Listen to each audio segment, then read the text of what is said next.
Okay, this is going to be the lecture over section 17.4, and we're going to be looking at Coulomb's law. When you're looking at interactions of point electric charges, you're going to have, we're going to simplify this to two different charges. We're going to call one Q1 and the other is going to be called Q2. They're going to be separated by a particular distance, R.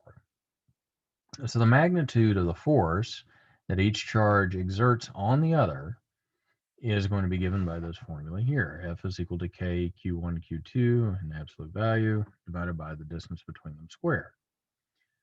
So the force on each charge acts along the line joining the two charges. It is repulsive if they have the same sign. It's attractive if they're opposite signs. The forces are going to form an action-reaction pair and obey Newton's laws. In other words, the force that one has on two is going to be the opposite in a vector format here of 2 on 1. Same magnitude, just different direction. For charges that are different, as opposed to being the same, then the force of 1 on 2 is going to be the same as the force of 2 on 1, and you can see the magnitude here. So that's going to be the physical representation of what's going on. Now let's take a look in the section itself, kind of see what it has to say. Now there are several problems here at the end of this that would be good for you to either work through, or at the very least take a look at, so you can see how to work these problems. You have a history here of Mr. Charles Coulomb and his study of forces between charged particles. This is all the way back in 1784, and he was using a torsion balance. And you can see that here. You've got a torsion fiber here, and then you've got a rod here that has two charges on it. And then you take certain negatively charged balls in here, and then if you see the scale here, you can see it move until the elastic forces in the torsion fiber balance the electrostatic attraction. So that's how he was looking at it. And this technique would be used 13 years later by Cavendish to study gravitational forces between lead spheres.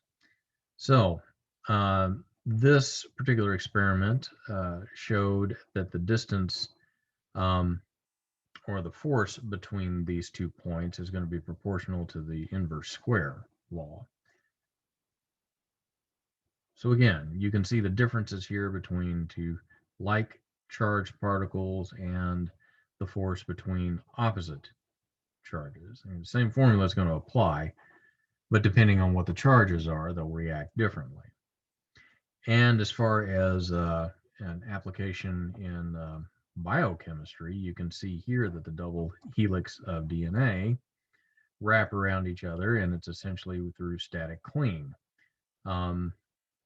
You've got along each strand, specific molecular groups form dipoles with positive or negative end projecting outward. These positive charges on one strand interact precisely with the negative charges on the other, zipping the two strands together.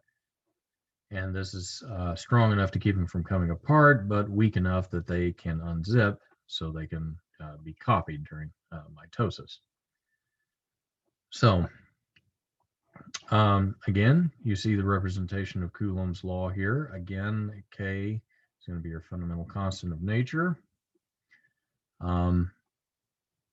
You can see the SI unit of electric charge is going to be 1 Coulomb. For numerical calculations and problems, this is going to be the approximate value to use. You can see here a discussion of using both electric and magnetic fields to accelerate subatomic particles. These Van de Graaff generators can accumulate either positive or negative charges on the surface of the metal sphere, which those fields can then be used to act on charged particles, which can accelerate to very high velocities.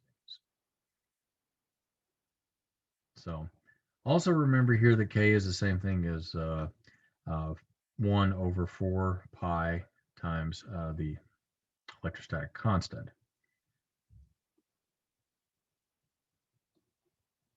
So the most fundamental unit of charge is going to be the magnitude of the charge of the electron or proton, 1.602 times 10 to the minus 19th coulombs. The electron has a charge of minus E and the proton has a charge of positive E. And if you were to say, I want 1 coulomb, that is going to be the charge carried by 6 times 10 to the 18th protons, or the negative of it is going to be 6 times 10 to the 18th electrons. That's so. In electrostatic problems, charges as large as 1 coulomb would be very unusual. This is the amount of force that would be exerted on 2 charges that had a magnitude of 1 coulomb. You see the microcoulomb and the nanocoulomb as practical units of charge. So again, here we have other problems that would be good to work through. A note on superposition. So when the 2 charges exert forces simultaneously on the 3rd charge, the total force acting on that charge is going to be the vector sum of the forces that the 2 charges would exert individually. This important property is going to be the principle of superposition, and it holds for any number of charges, 3, 4, 5, what have you. Coulomb's law describes only the interaction between 2 point charges, but by using the superposition principle, we can apply it to any collection. So you're going to have a few examples down here on how to go about doing that. To save time, I'm going to cut the lecture here, but you do have these resources available to you to go through and work these problems. Again, if you have any issues or need something worked out, please don't hesitate to ask.